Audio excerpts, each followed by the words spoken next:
So students, let's now study about electromagnetic theory.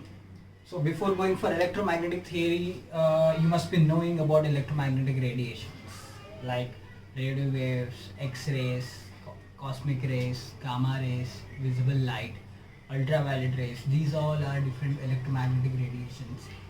In this topic we are going to talk about what are they made up of. There are two theories which explains about their properties and which are useful to understand Bohr's model. That's why we'll just talk about that. Now why this emission takes place, it is because of any object. If I consider any body, any object, it will definitely emit either heat or electromagnetic radiation. I shortly call it as EMR. So radio waves, X-rays, gamma rays all will come under electromagnetic radiation because they are the types of that. Why some object or any object must emit different radiations or heat? For example, our body emits infrared radiation. Water molecule emits ultraviolet rays. Living, non-living, any object for that matter emits different radiations. Why it is happening? For that, let me just make you aware about three different types of bodies or objects. One I will call as black body.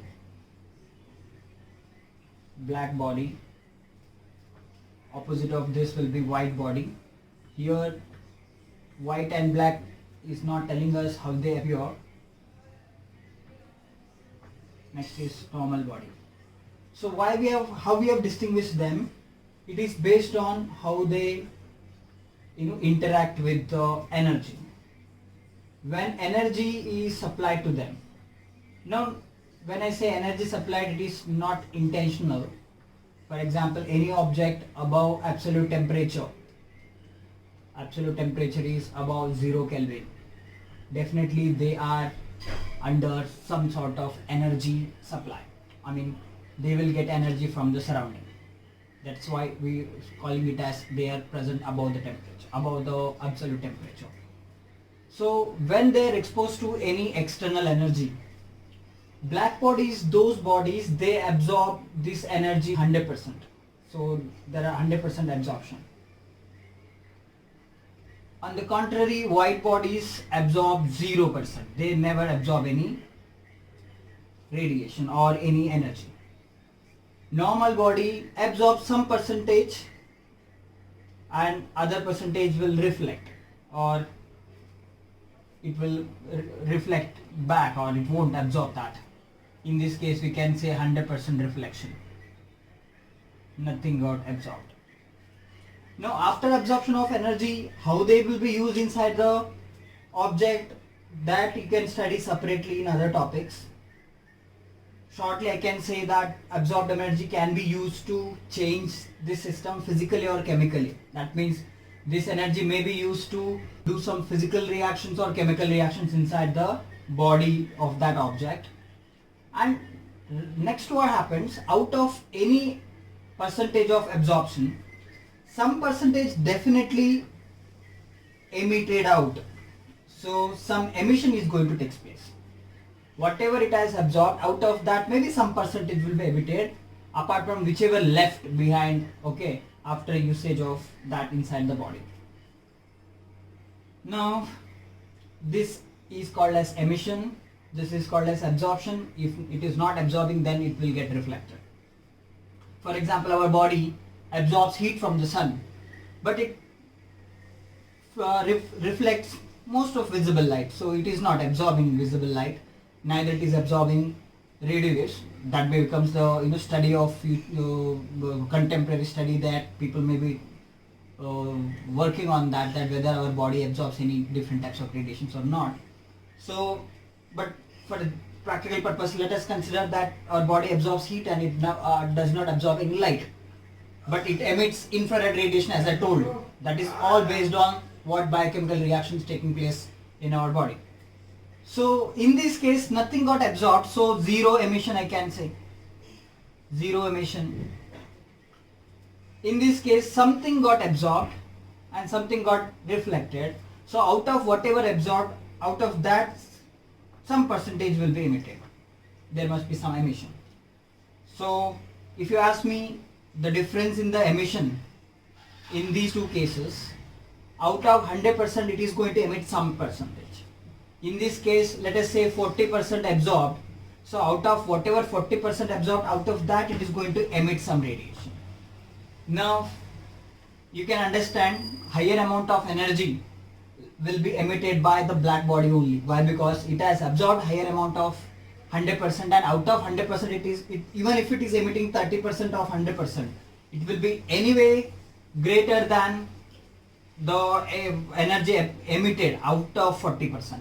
So that's why black body is good absorber, at the same time good emitter, because out of highest absorption it is emitting now out. Now how much energy it is getting emitted, based on that it will become different electromagnetic radiation. If it is emitting higher energy, definitely that electromagnetic radiation must be having higher energy. That means if I am talking about, for example, X-ray on radio waves, X-rays are highly energetic waves, radio waves are least energetic. So maybe one which is emitting highest percentage must be emitting radiation in higher range. Maybe it is emitting X-rays, and that of this may be emitting radio waves. So that's why our body temperature is 37 degrees Celsius. We are not emitting X-rays, we are emitting infrared radiation. That means having higher energy. Maybe highly energized species, they must be emitting energy in large frequency, large energy, that is maybe in X-rays or in gamma rays. Definitely no living things or non-living things on the earth is emitting X-rays. Exceptions might be there, so that has to be checked. So based on this, black body, normal body and white body, even sun for that matter, sun emits various radiations. We know sun emits heat and electromagnetic radiations like radio waves, RW stands for radio waves, microwaves, MW microwaves, infrared, IR radiations, visible light nothing but Vibgyor, white light, and next ultraviolet, X-ray, gamma ray and cosmic ray. So these are the different electromagnetic radiations emitted by sun. Sun is highly heated body which emits heat and different many other things along with these electromagnetic radiations. You have to remember them in order because they are arranged in some order, that is increasing order of energy, where radio waves are least energetic and cosmic rays are highly energetic. So they are arranged in increasing order of energy. In this case, visible light is written like this, Vibgyor written ulta or reverse. So it means after violet color UV and before red color infrared. So that means red color is having less energy, violet color is having higher energy. So that is how it is ordered.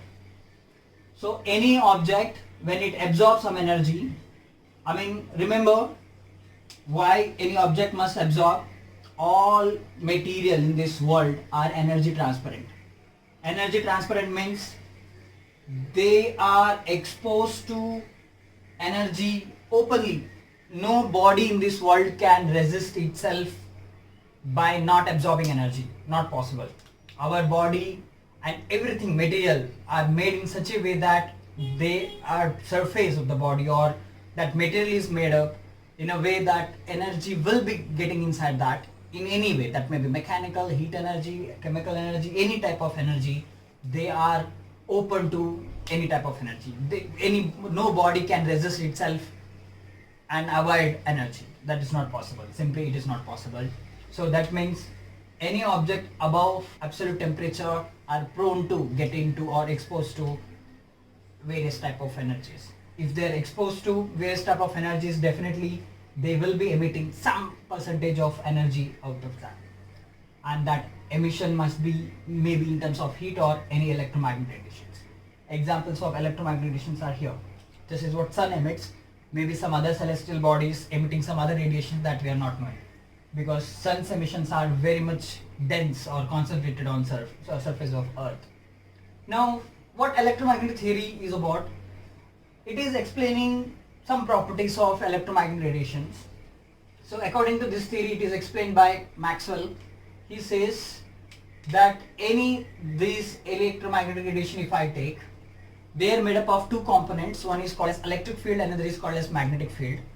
They are the combination of these two components but they propagate in wave manner. This wave is called as sine wave.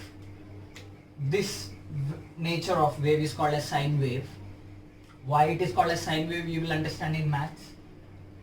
So one component I will call it as electric field. There is one more component that also propagate in same way but travel perpendicular to the propagation of electric field.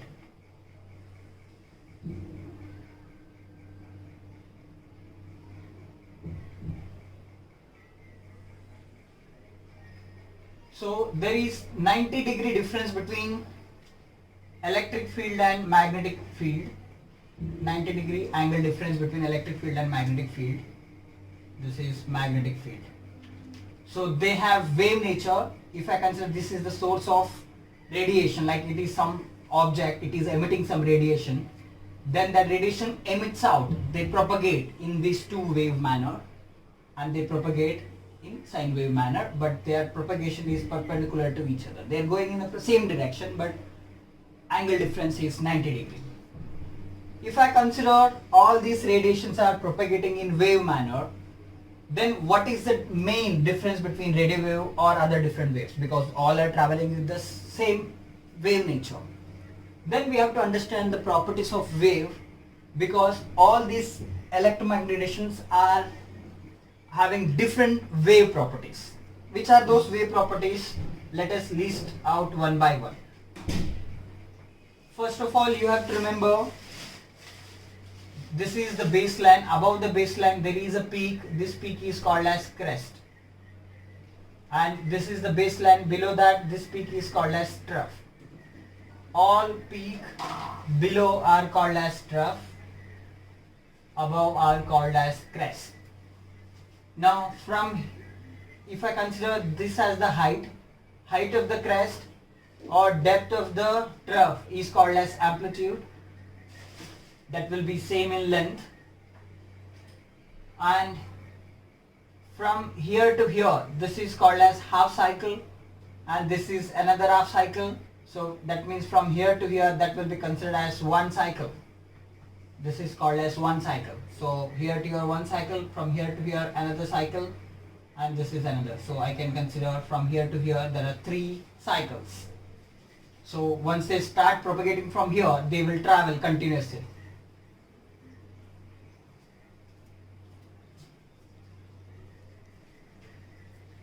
So here, if I consider this as one cycle, there is one more thing that you have to remember. It is not representing in terms of wave. Length between, otherwise one crest to adjacent crest. If I see, this is called as one wave. Or you can also say same thing for 2 trough also. 2 consecutive trough is called as one wave. Why? Because wave nothing but these peaks, not this baseline. So that's why there is a small difference between cycle and wave. In cycle there is no peak you can get, but when you say wave you will get some peaks there. So peaks are actually waves. So if you ask me, is there any difference between cycle and wave? In literal sense, distance wise there is no difference. So from here to here, the distance, same distance you can expect here also. That means distance wise one cycle and one wave is same. So now why we have to understand, the first property we have to understand something called as wavelength. Wavelength nothing but symbolically said as lambda, small letter lambda, which is nothing but length of one wave. Length of one wave, or distance between 2 consecutive crests, or distance between 2 consecutive troughs. So from here to here, what is that distance? That is called as length of the wave, wavelength. So it is measured in terms of meter. Definitely, since it is a length, we have to measure in terms of meter. But these waves are having very smaller length. Meter becomes a very big unit. So we also measure in terms of nanometer and angstrom unit, because the length is very small. But whenever there is a calculation, then you cannot substitute values of wavelength in terms of meter and angstrom unit, because they are not the SI units. SI unit is meter. So then you have to know how to convert 1 nanometer into meter. This conversion will help us to convert into meter, and for angstrom unit you can go for this. So these two can be used to convert smaller unit to meter, because while if you want to do substitution, you have to do in terms of meter.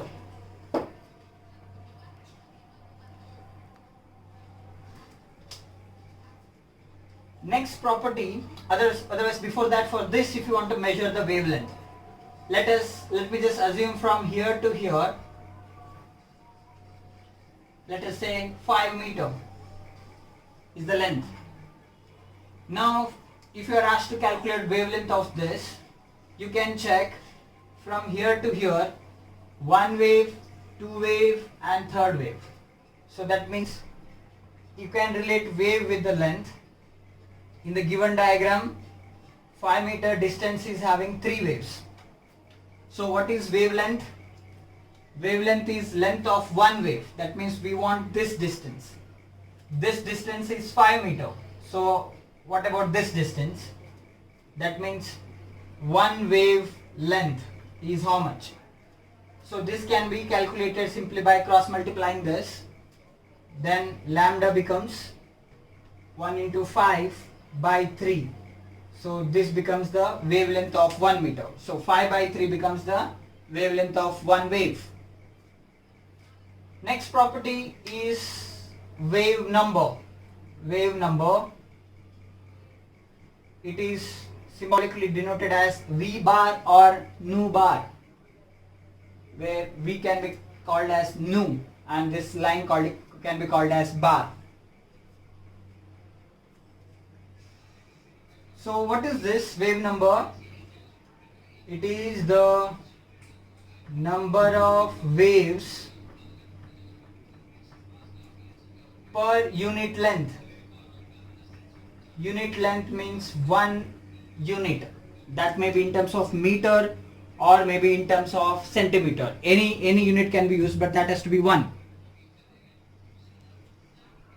unit length. If you want to calculate for this diagram, again you can compare wave with length. So look at this, there are 5 meter, so 3 waves. Now look at the definition of wave number. It is the number of waves per unit length.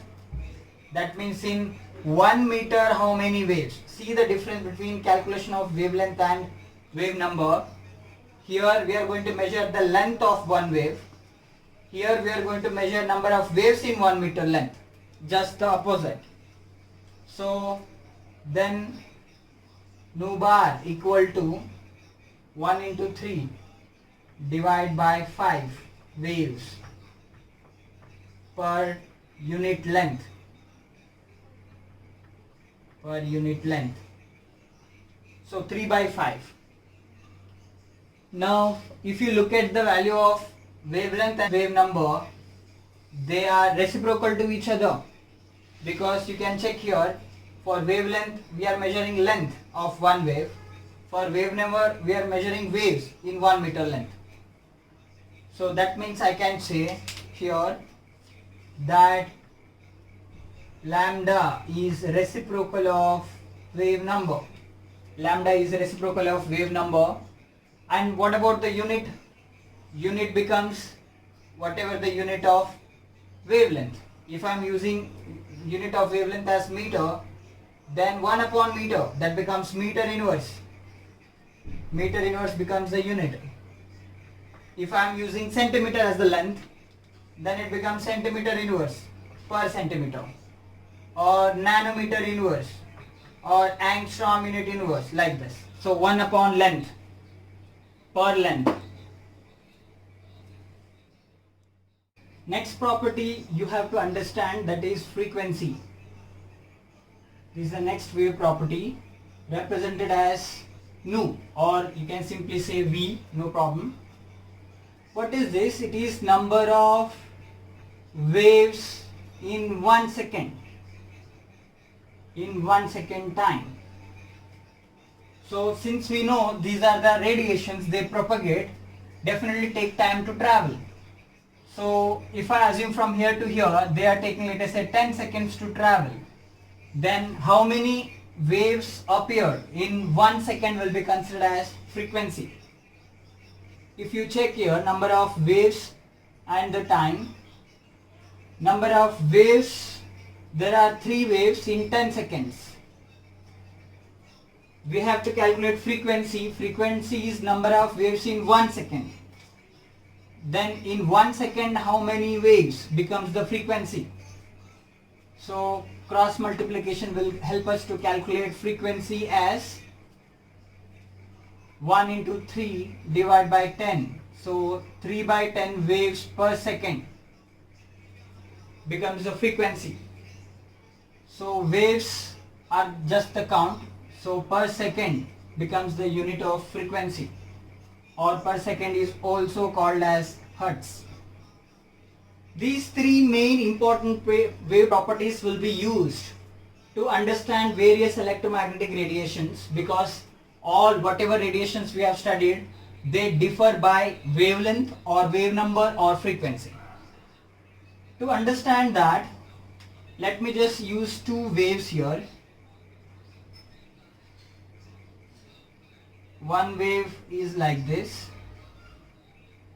another wave like this. Otherwise, let me take 2 crests here, at least. So let me just assume from here to here 1 meter and time taken is 1 second. So now in wave nature A and in B, what is the difference? In this case, this is one wave, the length of that is lambda. This is what lambda called here, and this is what lambda wavelength. If you try to understand the frequency and wavelength here, so 1 second containing, let us say, 1, 2, 3, 4, 5, 6 waves. Here frequency is 6 waves per second. 6 waves per second. In this case, frequency is 1 wave per second. So only 1 wave appeared here, and here are 6 frequency. 6 waves per second. So you can closely understand this. Wavelength, if it is smaller, then there will be many waves in 1 second possible. If length of one wave is bigger, then in 1 second less waves will be formed. So that means one we can understand is wavelength and frequency are inversely proportional. I cannot say reciprocal here. Why? Because unit wise frequency is in terms of seconds and wavelength is in terms of meter. That was acceptable for wave number and wavelength. Why? Because both were in terms of length. This is in terms of length, this is also in terms of length, unit was same. Here both are not in same unit. One is in frequency, that is seconds, another is in length, meter. So both are not same, so that's why I cannot take reciprocal even though they are inversely connected. Because wherever length is smaller, number of waves per second is bigger. I can remove the proportionality sign, but I need to put one constant there. I'll put C as constant of proportionality. I'll take nu here, so nu lambda equal to C, where lambda stands for wavelength and nu stands for frequency. Nu lambda is giving us C, which is constant of proportionality. Now look at the unit of wavelength, which is meter. Look at the wavelength unit of frequency, which is per second. That means meter per second is the unit of C. And wherever frequency wherever wavelength increases, their frequency has to go down so that the multiplication of them becomes constant. That means whatever rays we have studied, radio waves, microwaves, infrared, they differ by wavelength and frequency. So if I say some radiation is having higher wavelength and its frequency will be definitely low, thereby the product of frequency and wavelength become constant. Now remember, here wavelength and frequency of a given wave I am talking about. That means I cannot compare frequency of radio waves and wavelength of X-rays and then multiplying, that has to be constant. No, it is not the case. I am saying for a given radiation, for radio waves wavelength and radio waves frequency, if I multiply, then that has to be constant. And that constant value was 3 into 10 raised to 8 meter per second. So meter per second becomes the unit because wavelength is meter and per second is the unit of frequency. This value is fixed for all these electromagnetic radiation starting from radio waves to cosmic rays. Meter per second, we know this, the unit of velocity. That means this is also called as speed of electromagnetic radiation. So velocity of electromagnetic radiation is 3 into 10 raised to 8 meter per second, and which is constant. That means radio waves and cosmic rays travel with the same speed. Then how they are different? They are different as per frequency and wavelength. Maybe radio waves is having different wavelength, that of cosmic rays having different wavelength. And again similarly for frequency. But when we multiply that, the value which comes out is constant. That means radio waves as well as cosmic rays travel with same speed, but differ in frequency and wavelength. So two equations we understood here. One is frequency into wavelength will be always constant. That constant has to be remembered. One more is wavelength is reciprocal of wave number. These two equations are very much useful to study. One is lambda is reciprocal of wave number. Another is frequency into wavelength is constant, and whose value you have to remember as 3 into 10 raised to 8 meter per second. So units of them is very important, you have to remember. Now one more theory which talks about the energy of these electromagnetic radiations. So that is Planck's theory. Max Planck explains that it's fine that they are propagating in wave manner, but understanding energy of a wave is very difficult because wave is continuous. Energy is not continuous. Energy is conserved actually. It is not continuous, or it should not change as per the waves. So then what is that we can use to find out the energy?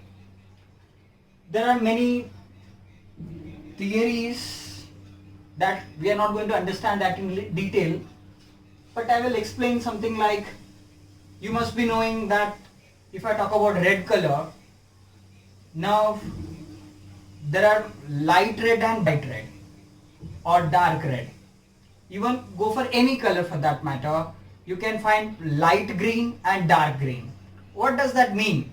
Is wavelength is getting changed or the energy is getting changed? Because both are looking green. If both are looking green, then their wavelength must be same. Then what is that thing which is getting changed?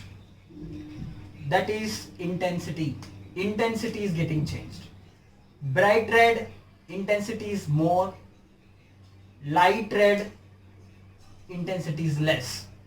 So there are many experiments understood in this regard, performed in this regard. Then they come to the conclusion that these electromagnetic radiations are made up of very fundamental energy packets called as quantum. So all these electromagnetic radiations are made up of energy packets. These are energy packets or energy particles. Energy packet, nothing but they are not made up of material stuff, because electromagnetic radiations are not having any mass. They are purely wave-like. So, but they must contain some conserved or confined thing. So that confined entities are called as quanta. Quanta is the plural form of quantum. So one energy packet is called as quantum. And if you are talking about many, then you can say it as quanta. So later on, Einstein's experiment also contributes some information to this. there Einstein uses this energy packet as photon for visible light. So you can pronounce it as quantum or photon, both are same. Photons are actually used for visible light quantum, or nowadays there is no much difference. You can use photon for any energy packet of any radiation. So what are these energy packets? Actually these energy packets decide what is the energy of that radiations. That means radio waves, photon and X-rays photons are definitely different in terms of energy. If they're different in terms of energy, then how to relate that with the wave nature of that? Max Planck gives a relation. He says that energy of any photon or any quantum is directly proportional to its frequency. So this relation he gives. There are a lot many experiments, we are not going to study about that. Energy of this particular little photon is directly proportional to frequency. Higher the frequency, greater will be the energy. Now how you can understand this? If you tie a, let us say, thread to a window, and if you start doing like this, there will be a wave which is propagating in that thread. If you do this very fast, then there will be many waves happening in that thread. That means you are applying more energy on that to create many waves. That means number of waves directly proportional to how much energy you are supplying. So if you are doing slowly like this, then there will be a big wave forming which is not propagating with higher energy. But if you are doing fast, then many waves are forming there. That means many waves created because of larger energy. This can be used here, but there are many experiments understood there, I performed there to understand that. But in this case you can understand more number of waves, nothing but energy must be more. So energy of any quantum is directly proportional to frequency. If I remove the proportionality sign, I need to put the constant. I consider E for energy here of one quantum. So this energy packet has energy equal to h into nu, where h is called as constant of proportionality or Planck's constant, and whose value was found out 6.626 into 10 raised to minus 34. Now find out the unit of that. Energy has to be in joules and frequency in per second. Then h must contain unit as joule second. So unit of Planck's constant here, joule seconds. Energy has to be in joules. So E is equal to h nu. E is the energy of one photon or energy of one quantum. So energy of many photons, if you want to calculate, then equation can be modified as NH nu, where N stands for number of photons. That means if you know the energy of one photon as 10, then energy of 100 photons will be 10 into 100. That means this N must be multiplied there. So now we know radiations such as radio waves, X-rays, they differ by frequency. If they differ by frequency, definitely they differ by energy.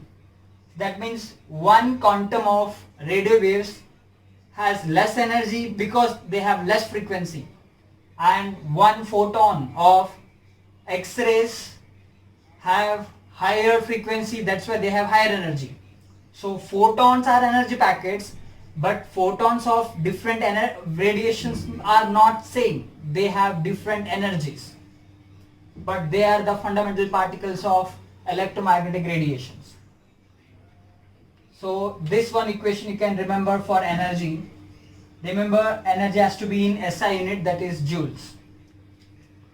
One more thing, you can modify this equation E is equal to h nu for one photon. E is equal to n h nu is for many photons, or for n photons I will say. Photons and quantum can be used side by side parallelly. No need to worry about that. Both means the same. In this case, we know that frequency and wavelength are connected like this. We are already learned about that. So frequency nothing but c upon lambda. I just rearranged.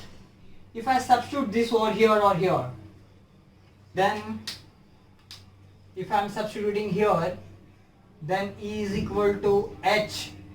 At the place of nu, I am going to substitute c and upon lambda. This is also for one photon because I have substituted in this equation. This is in terms of wavelength and energy. So you can see here, smaller wavelength, higher energy, or vice versa.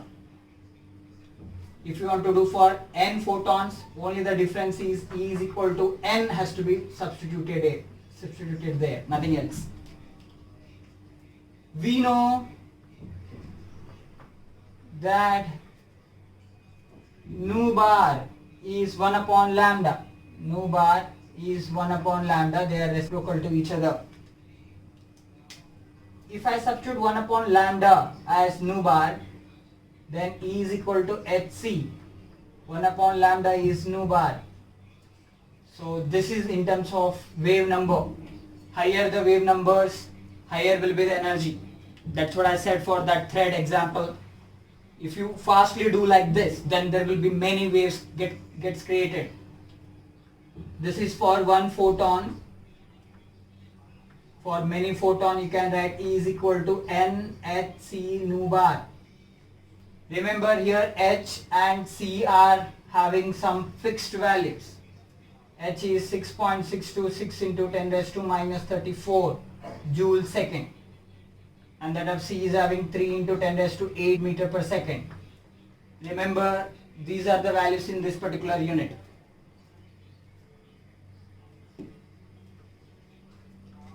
You can convert in different units also. Remember these two conversions. 1 joule is 1.6 into 10 raised to minus 19, 1 electron volt. 1 electron volt is equal to 1.6 into 10 raised to minus 19 joule. So why we need this conversion? Joule is the bigger unit of energy, and we are going to use this particular for, let us say, 1 photon, 2 photons, and photons energy cannot be expressed in joules because joule is the bigger unit of energy. On the other side, electron volt is the very small unit of energy. So electron volt can be used at the place of joules. That is useful. So this conversion factor you have to remember. To convert joule, you have to substitute here in terms of joules only. Then you have to convert by using this. That 1 electron volt, EV, 1 electron volt equal to 1.6 into 10 raised to minus 19 joules. We have seen these many formulas. You have to remember these many formulas here. Along with this conversion factor, 1 electron volt equal to 1.6 into 10 raised to minus 19 joule, and 1 joule is equal to 10 raised to 7 ERGS.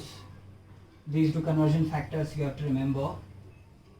And where H into C, so if you look at this, H into C, where H is already known to us, 6.626 into 10 raised to minus 34 joule second, and that of C is 3 into 10 raised to 8 meter per second for electromagnetic radiation. See, this is the constant value for electromagnetic radiation, not for other waves. For example, sound is also a wave, and whose speed is not this. This is for electromagnetic radiation we are saying. For sound it is 330 meter per second. So remember this C value only for electromagnetic radiation. Now look at this, E is equal to hc upon lambda formula. So if I substitute the value of h and value of c and divide with 10 raised to minus 10,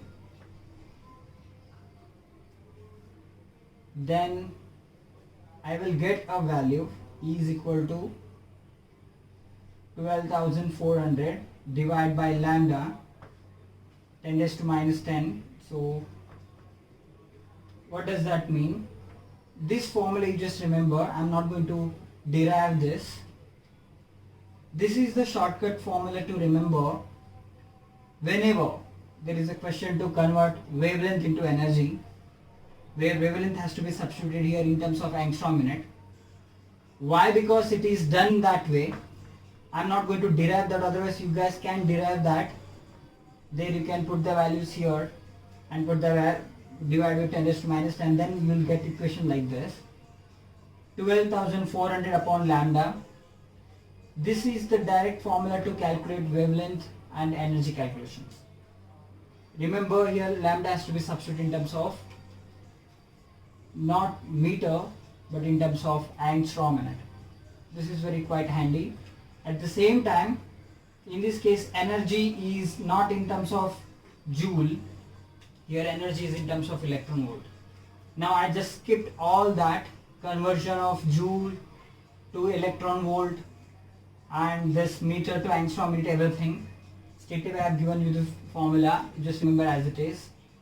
Why? Because most of the time in the problems wavelength is given in terms of angstrom unit and energy we might be asked to calculate in electron volt, because we will be talking about very small energy and representing that in terms of joule is ridiculous.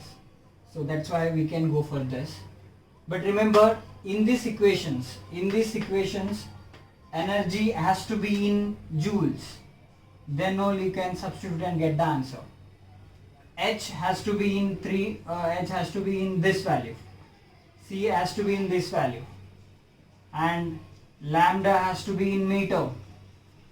If you are using frequency, then has to be in per second, or it is also called as hertz.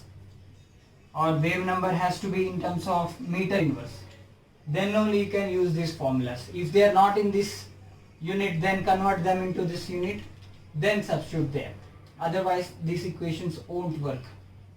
And this is a separate equation I am giving you where just some manipulations were done to express energy in terms of electron volt and substitute wavelength in terms of angstrom unit. But as per SI unit, if you are doing calculation using these equations, then you have to have units of variables like this. So this is separate thing. Now let us understand what is intensity. Let me take an example of iron rod which is getting heated. Let us say I am heating this iron rod, okay, whatever the heating source I am using, I am just heating that. When it reaches, let us say 40 to 50 degrees Celsius, there is no visible difference you can observe.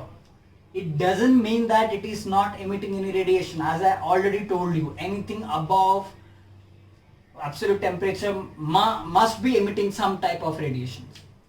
Now here also it must be emitting some radiations, but we are not able to see because out of this spectrum of radiations only visible light is visible to us. That's why it is called as visible light, and with BIOR these 7 colors are visible to us. We cannot see radio waves, we cannot see infrared rays, we cannot see X-rays. So at this temperature it must be emitting some radiations, but we are not able to see that. But when we reach to some higher temperature, you must be observing it is becoming red hot. Becoming red hot, nothing but what it is now started emitting red color. Now it has started emitting radiation in visible range. That's why we are able to see. It doesn't mean that earlier it was not emitting radiation. Earlier also it was emitting radiations. Now even this red hot, you can see in the beginning it is a faint or light red. Gradually it is becoming red. What does that mean? Earlier when it was light red, wasn't it emitting wavelength of red color? Yes, it was emitting wavelength of red color only. Then what has changed when it become red hot is the intensity. Now intensity nothing but, in this case, number of photons emitted per second. Okay, number of photons emitted, okay, per second. Now it is faint red or light red when less number of photons are getting emitted per second. When number of photons of red color emitting out, okay, frequently or very higher number of photons of red color emitting now per second, let us say 10 photons per second it is emitting, that time it may be appearing faint red. When it starts 1000 photons per second, now it becomes dark red. So that means intensity has changed. What does that mean? Apart from red color, is it emitting? Is it not emitting white? This one, yellow color or green color? Is it only emitting red color? That type of question may arise. For that, you have to remember there was one experiment. We are not going to study that in detail either. Only thing we have to know, a graph here, that is intensity versus wavelength. What happens? Let us say 0 wavelength to some value of wavelength in, let us say, nanometer, or I would say in angstrom minute. So when it was above absolute temperature, it must be emitting some radiations in 1 wavelength or 2 wavelength, 2 nanometer, like that. That means there will be a continuous emission. When it was showing red hot or it was becoming red hot, that means what? Wavelength of red color, let us say 400 nanometer. Wavelength of red color is now having higher intensity. That means maybe when it is reached, let us say 200 degrees Celsius, at 200 degrees Celsius, it is becoming red hot. It means it is now emitting photons of red color to a larger excess as compared to photons of different wavelength. Maybe here, let us say 200 nanometer, some other wavelengths also getting emitted by this, but it is not that much intense, or number of photons of that particular radiation is less. And when it is becoming red hot, that time photons of red color is coming out in large excess at 200 degrees Celsius. When I increase the temperature, let us say 1000 degrees Celsius, assume that you must know in VIBGYOR, red color is having lesser energy and violet color is having higher energy. That is already we have seen. So when I start heating that, see, remember when I heat, where it should shift? When I am heating, it is absorbing more and more energy. When it is absorbing more and more energy, it is bound to happen that it has to emit more and more energy. If you are applying, let us say, less energy, out of that less energy, it has to emit some of the energies. When you are applying more energy, that time it has to emit more energy also, because higher absorption, higher will be the emission. Not all of them is getting emitted, but some of them is getting emitted, but out of many absorption. Similarly, when it goes to 1000 degrees Celsius, it may be becoming now blue. That area is becoming blue. What does that mean? Now the graph shifted like this. So lower wavelength shifted like this. Okay. Now it is showing blue color. What does that mean? Is it not showing red color? Is it not emitting red color? Yes, it is emitting. But at this temperature, at 1000 degrees Celsius, it is now emitting blue color photons to a larger excess. to a larger extent than other radiations. That's why intensity of blue is more there. Okay. So one more thing you have to remember here, red color wavelength I'll keep as 700 and blue color wavelength as 400. Remember, wavelength is changing from 0 to maximum, so 700 comes here and 400 comes here. So one more thing you have to remember, energy and wavelength are inversely connected. So when I say lesser wavelength, then energy must be more. So that means blue is having more energy as compared to red. So the graph is shifting towards lower wavelength means energy is more, because wavelength and energy are inversely connected. So what we can understand here, if I consider this as T1 temperature and this as T2, then T2 is greater than T1 here. That means higher temperature indicates higher energy emission. So remember, temperature is also connected with the range of electromagnetic radiations getting emitted.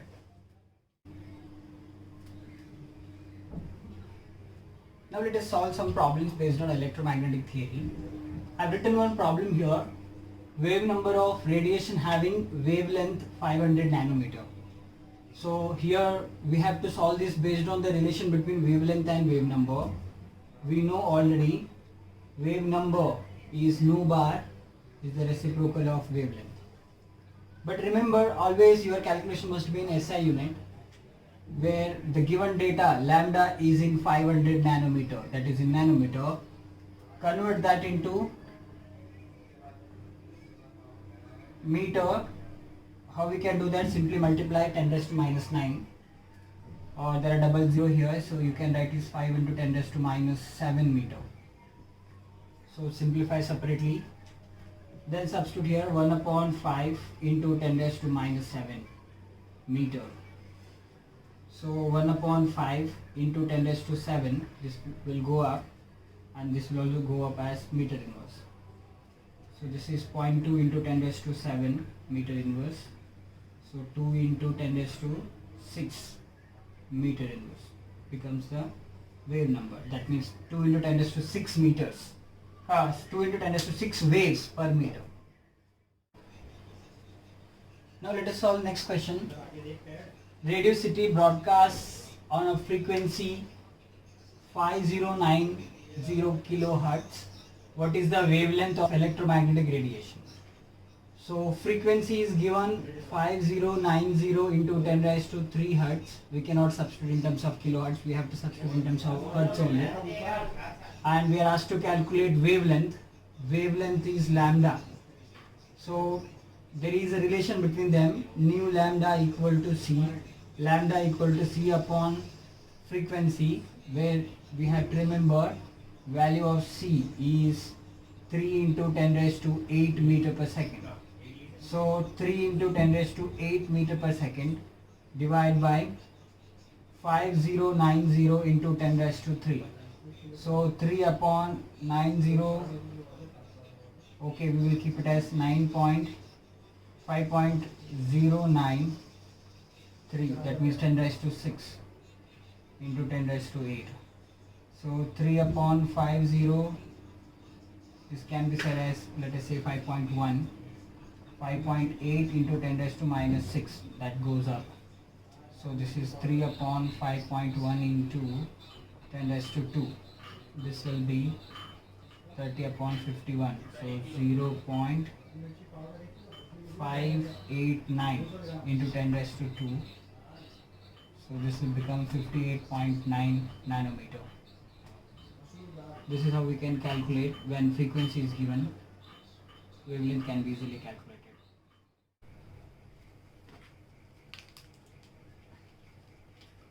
Now let's do this problem. The eyes of certain reptiles family pass a visual signal to the brain when the visual receptors are struck by the photons of wavelength 890 nanometer. If total energy of 3.15 into 10 raised to minus 14 joule is required to trip signal, what is the minimum number of photons that must strike the receptor? So what we know wavelength, that is 890 nanometer. We know energy in terms of joules, that is 3.15 into 10 raised to minus 14 joules. Next we also know we have to calculate number of photons here. So this is in nanometer. Let us convert this into meter. So this becomes 890 into 10 raised to minus 9 meter. This becomes 8.9 into 10 raised to minus 7 meter, because we have to substitute in terms of meter. Now the formula, that is E equal to energy equal to NHC upon lambda. So this we will use, why? Because lambda is given to us. Now number of moles we have to calculate, so I will rearrange the equation. E lambda equal to Hc upon Hc. So here energy is 3.15 into 10 raised to minus 14 into lambda is 8.9 into 10 raised to minus 7. So H is 6.6 into 10 raised to minus 34 and C is 3 into 10 raised to 8. So let me call it as 3.2 and this as 9 into 10 raised to minus 14 and 10 raised to minus 7 divide by this is 6.6 and 3. So let me take this up. This will be 10 raised to my plus 34 and this will be 10 raised to minus 8. So sign will change. So let us keep it as 32 into 9 divided by 66 into 3.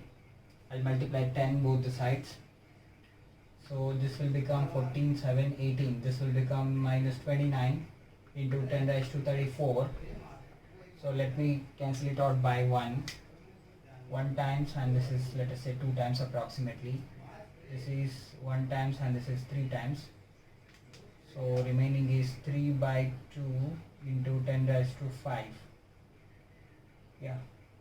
So this is 1.5 into 10 raised to 5 n, these many numbers. So nearest answer will be 1.41 into 10 raised to 5.